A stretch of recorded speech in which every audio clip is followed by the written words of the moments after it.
what I wanted to bring to your attention today, like the title of the video says, is that we've been programmed and we might not even know it.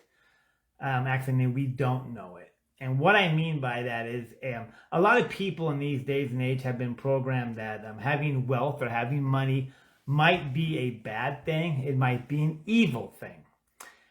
One of the reasons why we would think that? Now, there's a lot of people who probably have overcome that and say, no, that's not how I think no more, blah, blah, blah. It doesn't matter. But that program's still built. Now, when was the programs built in us? It was built through our environment, through our cousins, through our relatives, through our family, through our friends, growing up. That is how our subconscious mind and paradigm has been built. So think of it like this. If somebody is saying that they don't think wealth is bad, this or that, think about when you were a kid.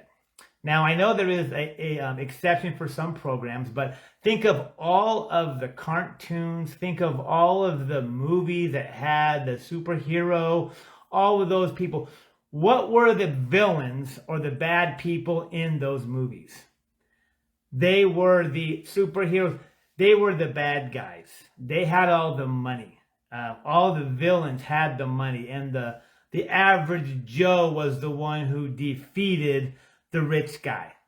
And that's just how things work. So right when we were kids, we were being programmed that money is bad.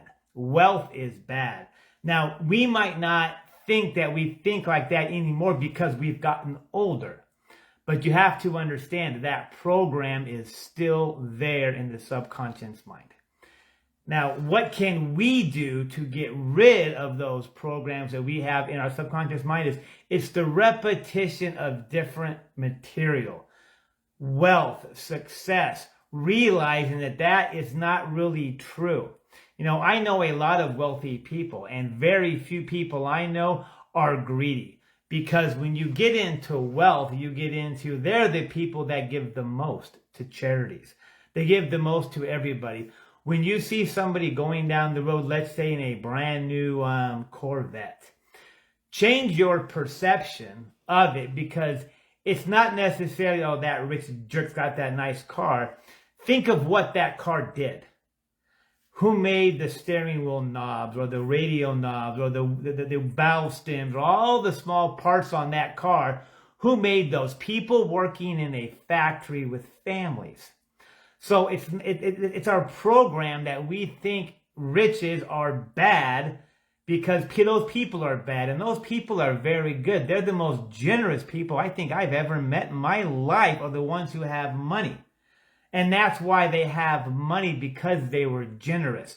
Maybe it doesn't matter what kind of environment, if you're in a good environment, I shouldn't say that. If you're in a good environment and you're watching programs like I talked about earlier in a good environment, it's not really going to affect you because your environment's there. But if you're in the environment of just your normal, average, everyday Joe, and you're watching cartoons or TV shows about how the villain always has money and he's bad, what's that programming you? Now, like I said, in today's society, it might not program it like that, but when we were really susceptible is when we were growing up. That's when that program got set in. So it might be in you and you don't even know it. And the only thing you can do to get rid of it is the repetition, just like it was programmed in. It was programmed in through repetition without your knowledge, your knowing, or nothing you can actually do about it. But now you can. You can change that programming. Read a book, do a program, watch YouTube videos, watch people like me on Facebook or YouTube. Start getting into a different mindset and you'll start to switch. So try doing that this week. And when you see a TV show on, see if you can relate with that. Like, oh yeah, that guy's bad. Oh, he's got a lot of money. And there's going to be some that's not. I'm not saying they all are, but a good 90-something% of them are. So take that how you want to take that. That was just my knowledge of what I've seen, what I grew up with, and what I've heard. That's what's been going on. So you guys have...